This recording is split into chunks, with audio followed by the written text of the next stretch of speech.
पूछे कोई तो प्यार से कहना हाँ कबूल है। आज मैं आपको लेकर आई हूँ सुरजानी टाउन राबिया खातून के घर पर, जिनकी बेटी लाइबा की शादी कुछ ही दिनों में होने वाली है। आइए आपको अंदर लेकर चलते हैं और फैमिली से मिलवाते हैं।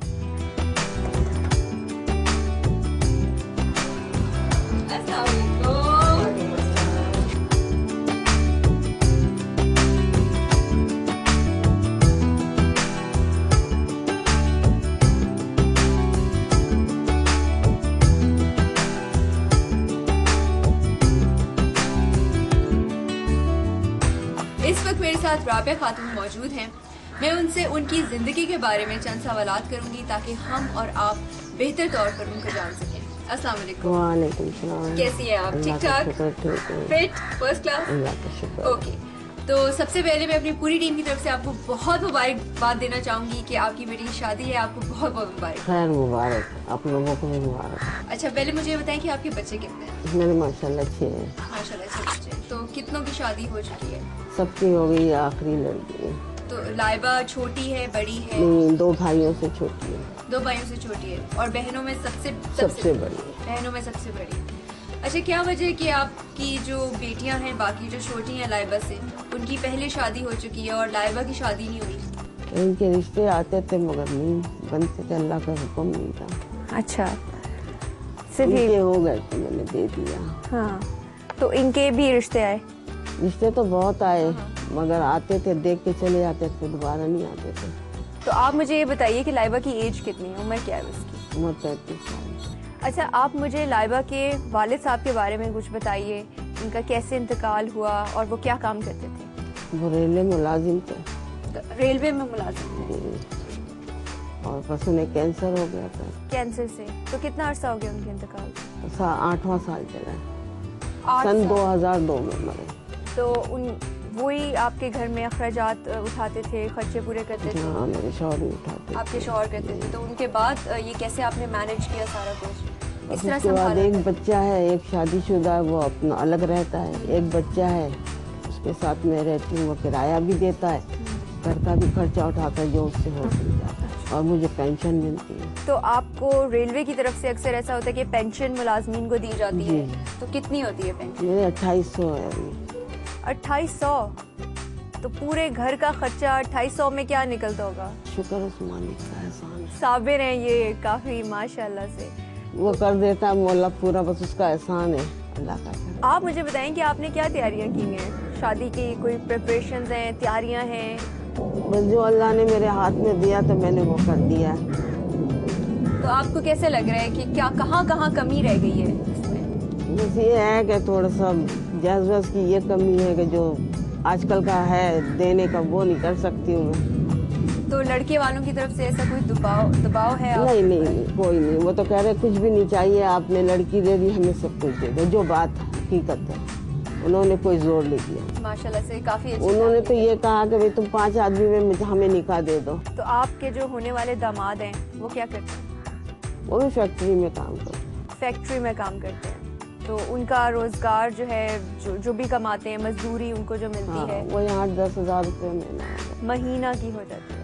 तो आप मुतमईन हैं? आपको लगता है कि आप लाइबा को जिसके हवाले करी हैं, वो जिस घर में जा रही है, वो वहाँ पे उस तरह की जिंदगी गुजार सकेगी जिस तरह की आपने उसको अपने घर पे दी है? इंशाल्लाह ऐसी गुजारेगी। इंशाल्लाह, पूरी उम्मीद है। पूरी उम्मीद। और हो सकता है इससे बेहतर भी हो। इससे बेहतर उसकी ऊपर वाले की मर्जी है। इन लोगों को भी 2-3 को दिया, क्या देख के दिया? यही देख के दिया।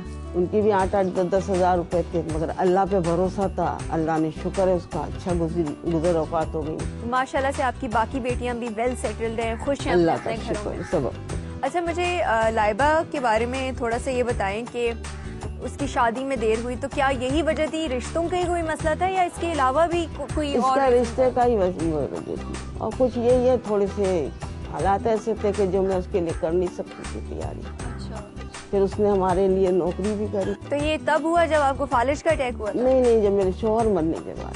अच्छा। शौहर मरने के बाद मेरे हालात बहुत ही खराब हो गए। अब तो अल्लाह का करम है कि दाल चटनी बड़ी अच्छी चल रही है मेरी, मगर जब बहुत ही हालात खराब हो गए थे मेरे शौहर, ऐसे ही नौबत आई थी फाके तक से। मगर अल्लाह ने मेरे एहसान है उसका, उसने मुझे संभाल लिया।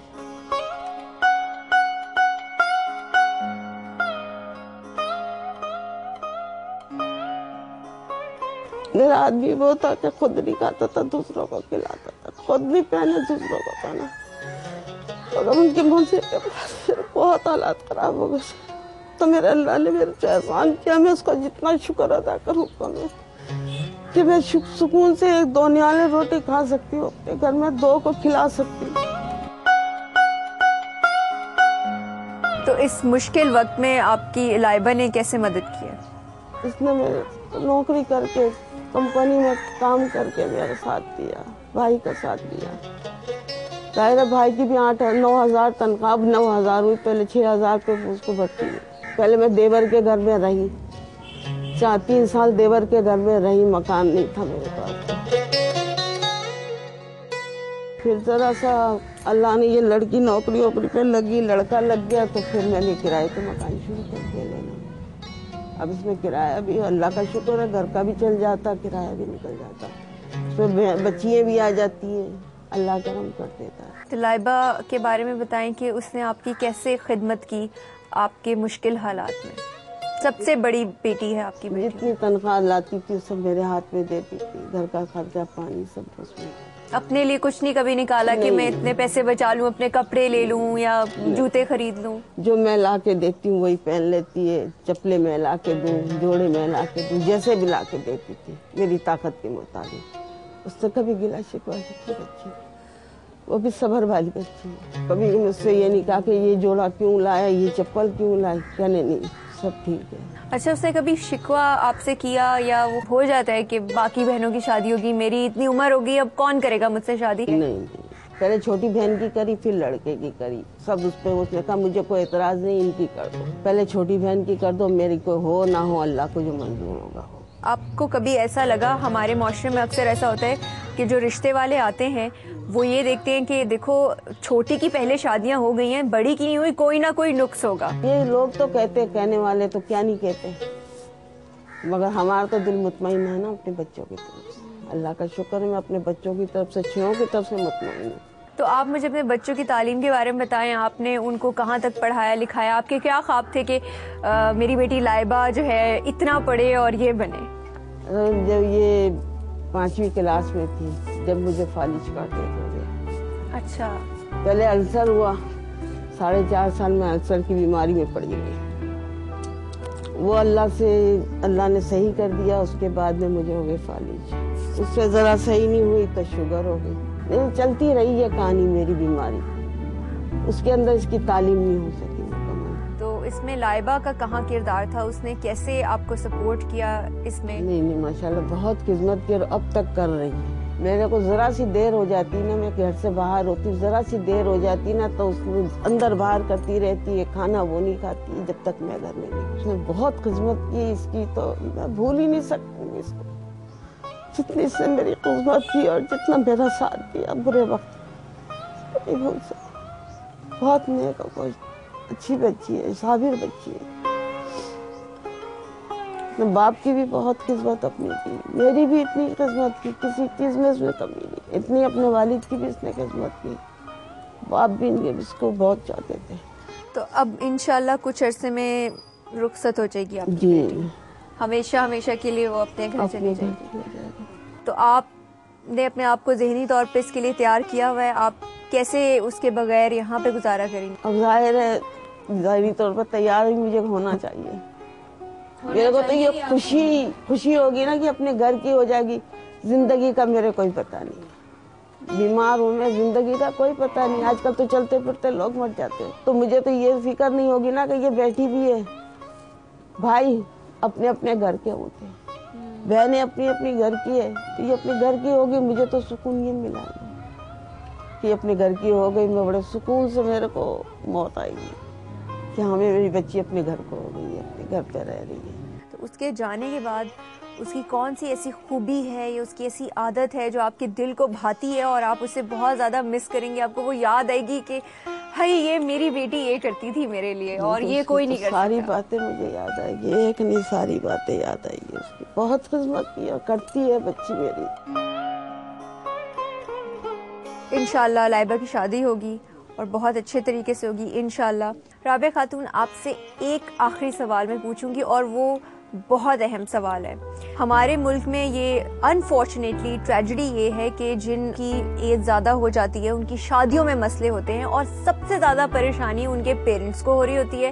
दबाव उनकी भाभीयों की तरफ से आ रहा होता है या बाकी रिश्तेदारों की तरफ से आ रहा होता है और लड़की खुद भी एक मेंटल टॉर्चर में होती है कॉन्स्टेंटली और वो अपने आप में कमियां ढूंढना शुरू कर देती है। तो इस सिचुएशन में आप पाकिस्तान में इस वक्त जो बाकी लड़कियां जो इसी दौर से गुजरी है जिसमें से लाइबा गुजरी है, आप इस वक्त उन लड़कियों को क्या नसीहत करना चाहेंगी? मैं उनको यही कहूँगी, अल्लाह पे भरोसा करो, अल्लाह मुश्किल खुद आसान करेगा। हम अल्लाह का ऊपर भरोसा करेंगे, अल्लाह हमारी मुश्किलें खुद आसान करेगा। यही मैंने अपनी बेटी को कहा, बेटा जब तुम्हारा हुक्म होगा अल्लाह की तरफ से तो देर नहीं लगेगी, और शुक्र है उस मालिक का कि देर नहीं लगी। वही बात हो गई, क्योंकि मेरा यकीन अल्लाह पे था, अल्लाह ने मेरे बच्ची का मेरा साथ दिया। और मैं यही बोलूंगी कौम की बेटियों और उन रिश्तेदारों को, उन घर वालों को, उन लोगों को जो लड़की पर भी दबाव डालते हैं, लड़की के वालिदैन पर भी दबाव डालते हैं, उनको आप क्या नसीहत करना चाहेंगे? ये तो वो गलत करते हैं, वो क्यों करते हैं? अपनी बच्चियों को भी टॉर्चर और अगलों को भी टॉर्चर क्यों करते? भाई नहीं करना चाहिए। ये तो अल्लाह की तरफ से है। जब अल्लाह ताला उनके नसीब का जोड़ा पैदा तो कर दिया, दुनिया में अभी उतार दिया है, मगर जब उसका हुक्म होगा जब वो मिलेंगे ना, जब तक तो नहीं मिल सकता। और मेरा ईमान है अल्लाह पे, मैंने जो अल्लाह के पास में किया वो अल्लाह ने मेरा पूरा कर दिया, क्योंकि मेरा यकीन है कि अल्लाह जरूर पूरा करेगा। इन्होंने बहुत ही विजडम से भरी हुई बात की, बहुत ही अच्छी बात की कि इंसान का भरोसा अल्लाह के ऊपर होना चाहिए और हर काम उसके सही वक्त पर होता है, वक्त से पहले कुछ नहीं मिलता है। आपकी ये बातें सुन के मुझे दिल से बहुत ज़्यादा खुशी हुई है और आपके हौसले देख के मेरा हौसला जो है इस प्रोग्राम को करने का और ज़्यादा बड़ा है। और हमारे ऑब्वियसली जो लोग इस वक्त देख रहे हैं वो भी सारे लोग जो इसी दौर से गुजर रहे हैं, उनका भी हौसला बड़ा होगा कि वो हिम्मत मत हारें। आपसे मिलकर मुझे बहुत खुशी हुई है। आपका बहुत शुक्रिया, बहुत शुक्रिया आपका।